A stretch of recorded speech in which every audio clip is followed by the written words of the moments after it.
Good morning everyone. Myself Mangesh Dharme, lecturer in Mechanical Engineering Department, NIT Polytechnic Nagpur. Today's our topic of discussion is problem on quarter joint. In previous lectures, we see the design procedure of the quarter joint. Application of quarter joint. The learning outcome of today's lecture are as follows. That learner should be able to design quarter joint for given load stresses, that is, find different dimensions of quarter joint. The various program outcome that is achieved in today's lecture will PO1, PO2, PO3, PO5, PO8, PO9 and PO10, and the program specific outcome that will achieve in today's lecture are PSO1, PSO2 and PSO3. But before starting the problem, you must know this step जो आपने कहाँ पे देखा था in design of the cotter joint. ये जो chart है ये आपके पास लिखा हुआ रहना चाहिए. Then and then only you can start the problem and solve the problem step by step. Then and then only you can able to solve the problem on the quarter joint.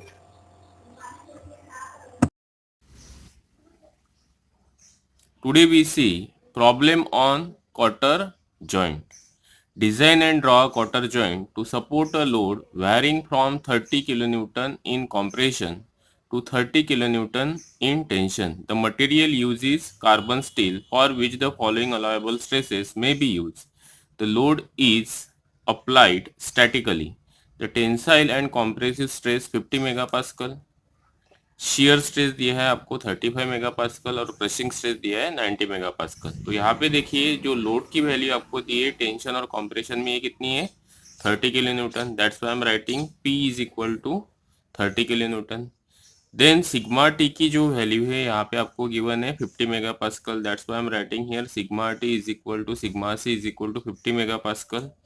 और यहाँ पे आपको दिया है shear stress का value जो दिया है दैट इज दिया है 35 megapascal. That's why I am writing here tau is equal to 35 megapascal. और आपको दिया है यहाँ पे क्रशिंग स्ट्रेस का value 90 megapascal. That's why I am writing here sigma C is equal to 90 megapascal. तो that is the data. Now अभी आपकी फर्स्ट स्टेप क्या रहेंगे design step that is called as a design of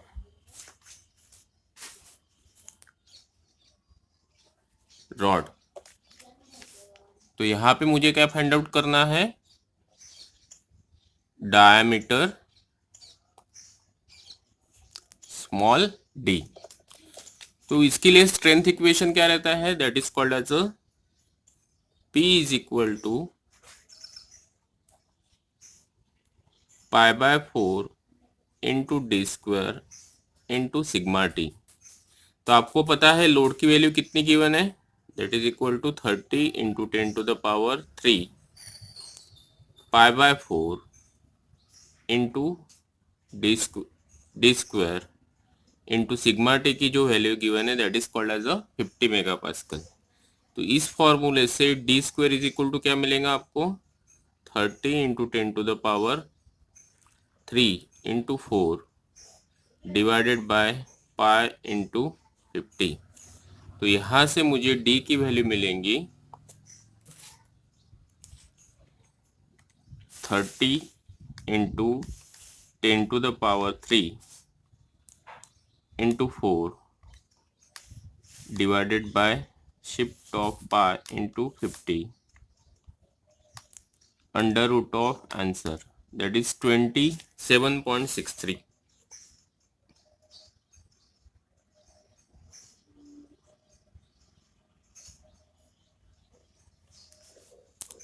That is nearly equal to 28 mm.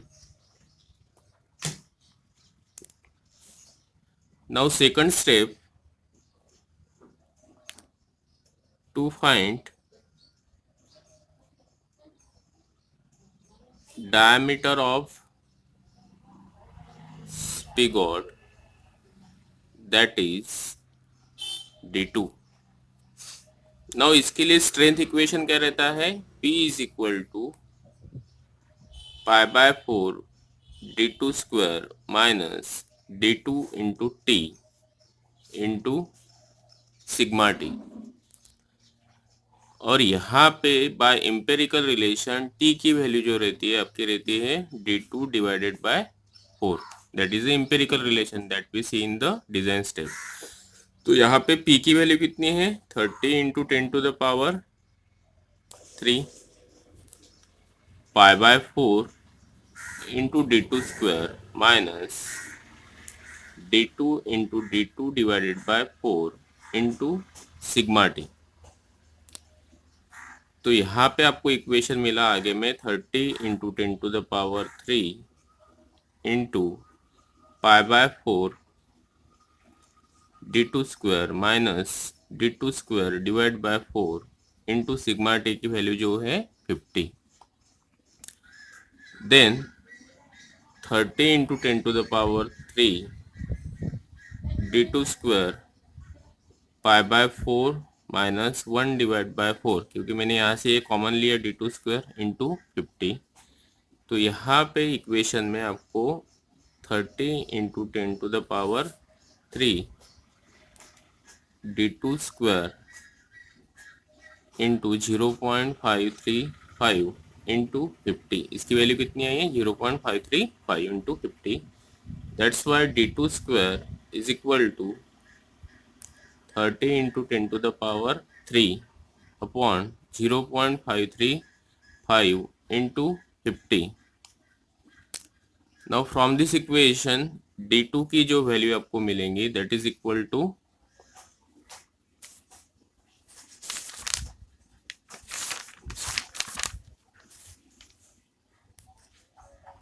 33.4 mm, that is nearly equal to 34 mm। तो d2 की value मिल गई मुझे 34 mm, इसीलिए मेरी t की वैल्यू कितनी रहेंगी यहाँ पे d2 divided by 4, that is 34 divided by 4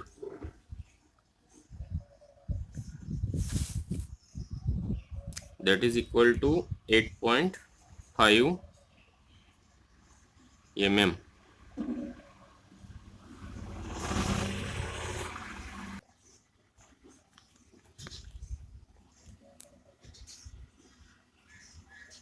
Now we check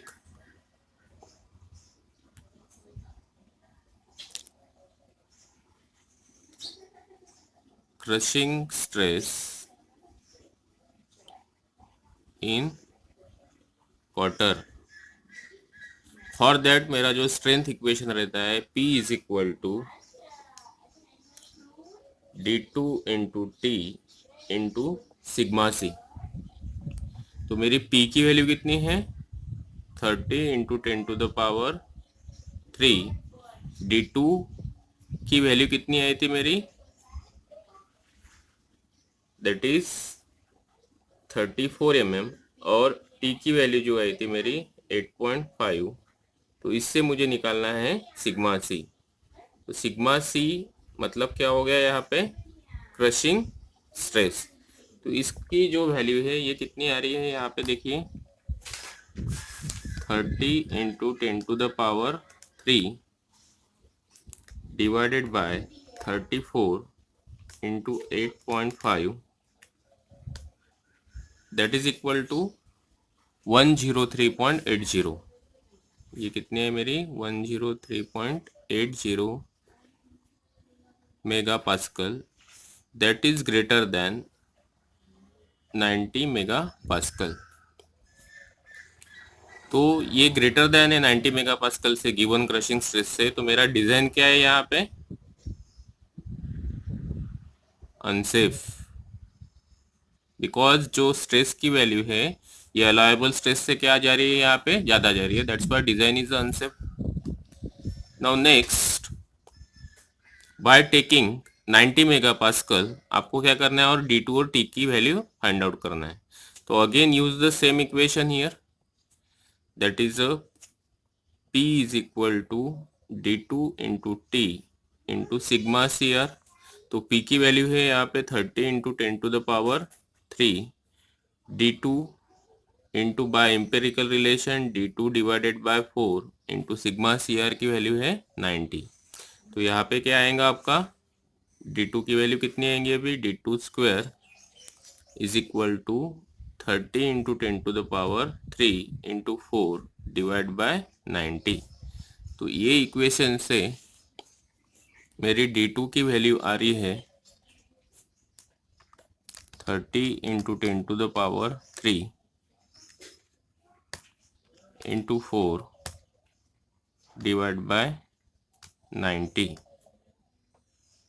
under root of answer 36.51।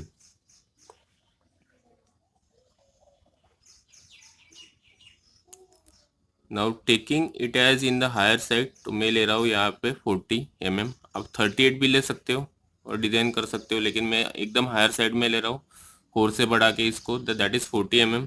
तो इसीलिए मेरी thickness of cotter that is D2 divide by 4 is equal to 40 divide by 4 is equal to 10 mm। मतलब मेरा diameter of स्पिगॉट कितना आ गया मेरा, that is a 40 mm, और थिकनेस ऑफ द क्वार्टर कितना आ गया मेरा, 10 mm। तो this is the final value of the spigot and the thickness of the quarter.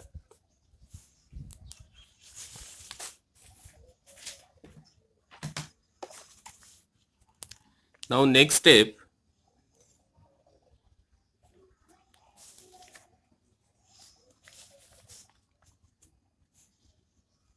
is find diameter of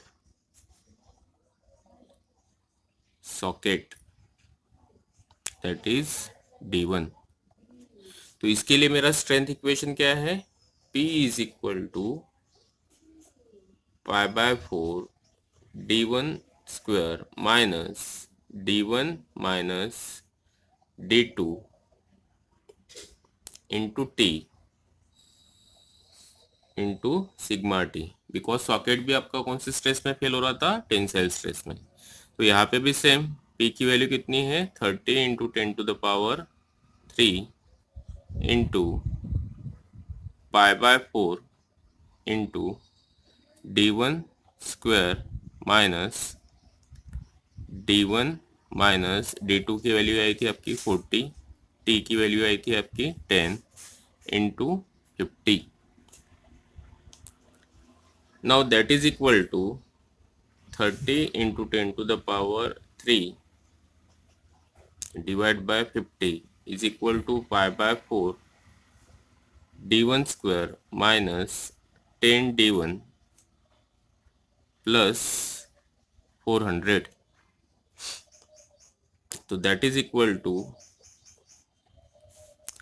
π/4 D1 square minus 10 D1 plus 400 minus 30 into 10⁻³ upon 50 is equal to 0। तो ये 30 into 10⁻³ को मैं कौन सी side में लाया, ये side में। तो इससे ही आपको एक क्वाड्रेटिक इक्वेशन मिलेगा इसको सॉल्व करने के बाद, that is D1 square minus 12.70 D1 minus 1854.6 is equal to 0। तो ये क्या मिला आपको इक्वेशन से, क्वाड्रेटिक इक्वेशन मिला है। जैसे मैंने क्या किया है यहाँ पे, इसको सॉल्व किया, इसकी वैल्यू ये आ गई, डिवाइड बाय π/4 किया तब इसकी वैल्यू ये आ गई, देन 10 अपॉन π/4 किया तो ये आया 12.70, D1 स्क्वायर डिवाइड बाय π/4 किया तो ये आया D1 square. Now this is a quadratic equation. तो कैसे क्वाड्रेटिक इक्वेशन सॉल्व करते हैं आप, मोड में जाइए इक्वेशन में, देन अननोन कितने हैं मेरे यहाँ पे, डिग्री में जाना, अननोन कितने हैं 2, तो A की वैल्यू कितनी है 1, B की वैल्यू कितनी है -12.70 70 और C की वैल्यू कितनी है -1854.6। तो यहाँ पे मुझे पहला जो अननोन मिला है 49.88, मतलब D1 कितना हो गया मेरा 49.88, और दूसरा D1 कितना हो गया मेरा, अभी और इक्वल टू दबाइए यहाँ पे 37.18।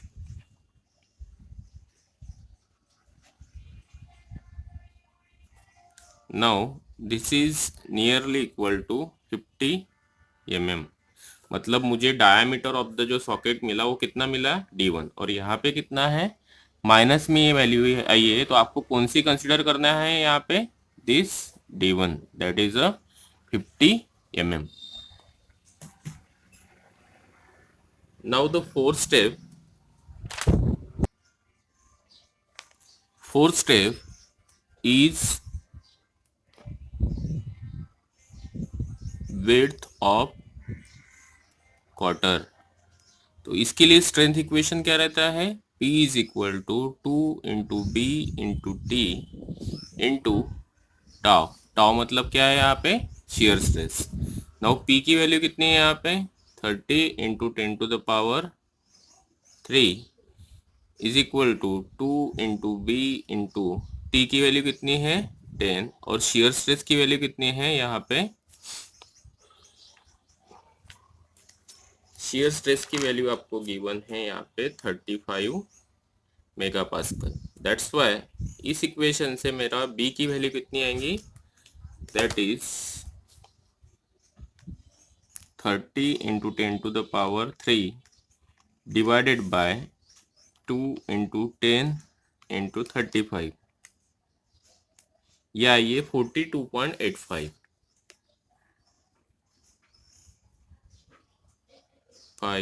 mm। तो इसको कितना लेना है मुझे 43 mm। किसी ने अगर 44 भी लिया, that is not the incorrect, that is also correct, मतलब कॉस क्या बढ़ेगा क्वार्टर का ज्यादा होगा यहाँ पे। लेकिन then fifth step, that is a diameter of socket collar. तो इसके लिए जो मेरा इक्वेशन रहता है, तो डायमीटर ऑफ सॉकेट कॉलर आप किससे डिनोट करते हैं, D4 से। तो इसके लिए मेरा स्ट्रेंथ इक्वेशन क्या रहता है, P is equal to D4 - D2 into T into sigma CR, because ये किसमें फेल होता है socket collar, in the crushing stress. Now यहाँ पे P की वैल्यू कितनी गिवन है आपको 30 × 10⁻³ इंटू D4 क्या है आपका अननोन है, D2 की वैल्यू कितनी गिवन है यहाँ पे आपको निकाली है आपने 40 इंटू 10 इंटू सिग्मा CR की वैल्यू 90। तो यहाँ पे D4 - 40 इज इक्वल टू मिलेगा आपको 30 × 10⁻³ डिवाइडेड बाय 10 × 90, मतलब D4 कितना हो गया 30 × 10⁻³ डिवाइडेड बाय 10 × 90 प्लस 40। तो यहाँ पे D4 की वैल्यू आएंगी 30 × 10⁻³ डिवाइडेड बाय 10 × 90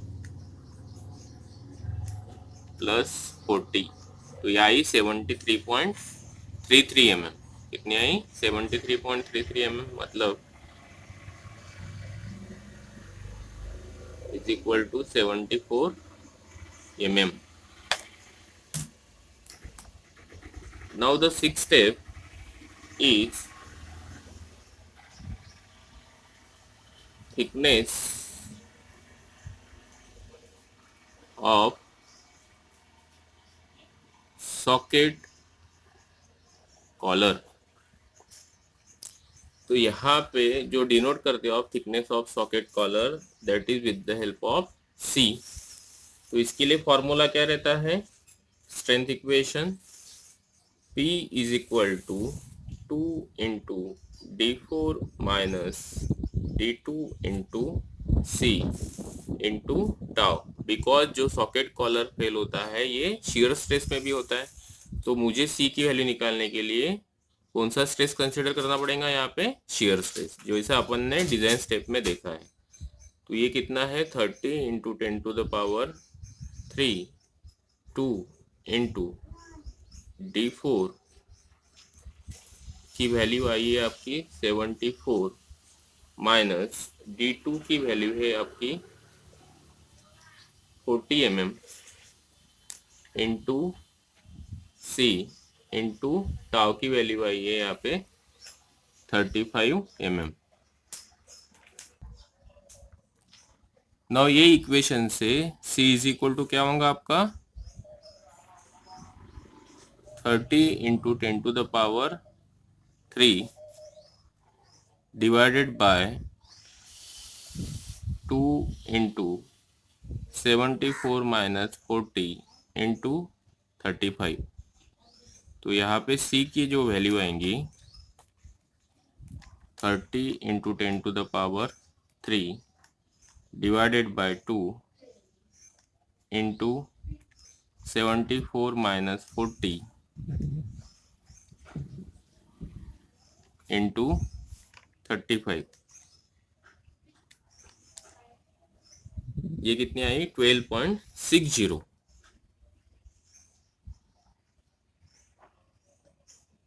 तो इसको आप कंसिडर कर सकते हो 13 mm। Now next step is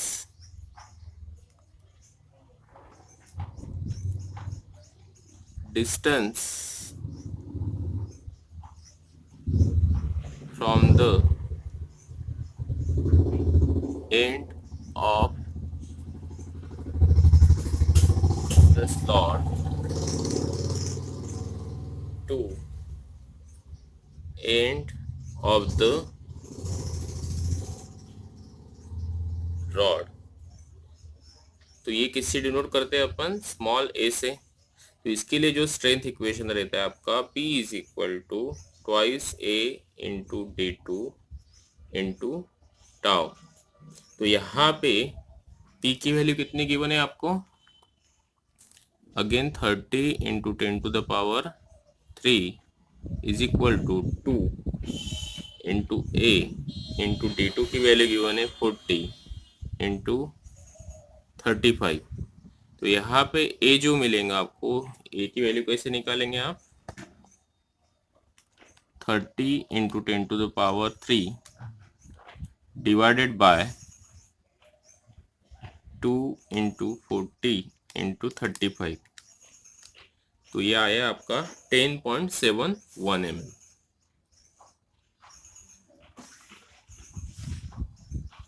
तो इसको कितना कंसिडर करना है? 11 mm। Now at step is diameter of spigot collar। तो इसको जो डिनोट करते हैं आप, किससे डिनोट करते हैं? d3 से। तो यहाँ पे जो आपका स्पिगॉट कॉलर है वो कौन सी स्ट्रेस में फेल हो रहा है? It is in the crushing. तो उसके लिए स्ट्रेंथ इक्वेशन क्या रहता है? P is equal to π/4 d3 square minus d2 square into sigma c। तो यहाँ पे P की वैल्यू कितनी गिवन है? 30 into 10⁻³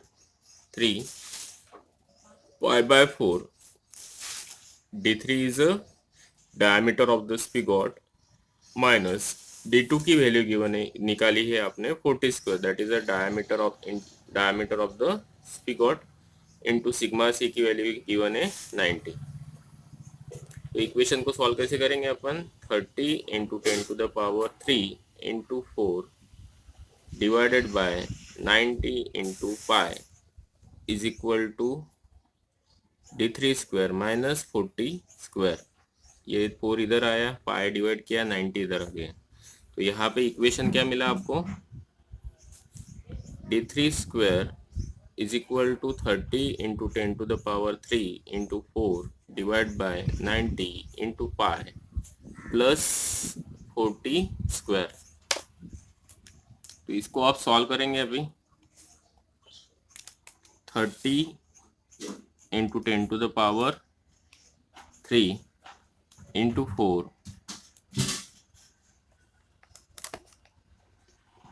divided by 90 into pi plus 40 square and under root of answer.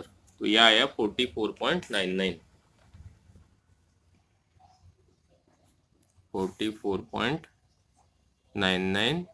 mm। यह आई D3 की वैल्यू जो आपको यहाँ पे दिख रहा है 44.99। तो ये क्या हो गया आपका diameter of the spigot collar. कितना है ये 44.99, दैट इज अ 50 mm। इसको कितना कंसिडर करना है 50 mm in the higher side for safety.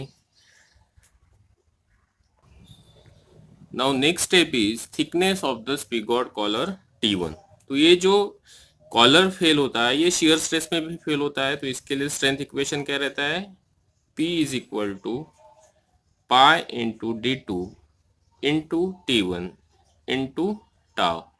तो यहाँ पे P की वैल्यू कितनी गिवन है आपको 30 into 10 to the power 3 is equal to pi D2 है 40, T1 इज अननोन और शियर स्ट्रेस की वैल्यू गिवन है 35। तो यहाँ से मेरी T1 की वैल्यू आएंगी 6.8 mm, that is nearly equal to 8 mm। आप 7 भी ले सकते हो। Then 10th step is length of quarter, that is L is equal to 4 into D।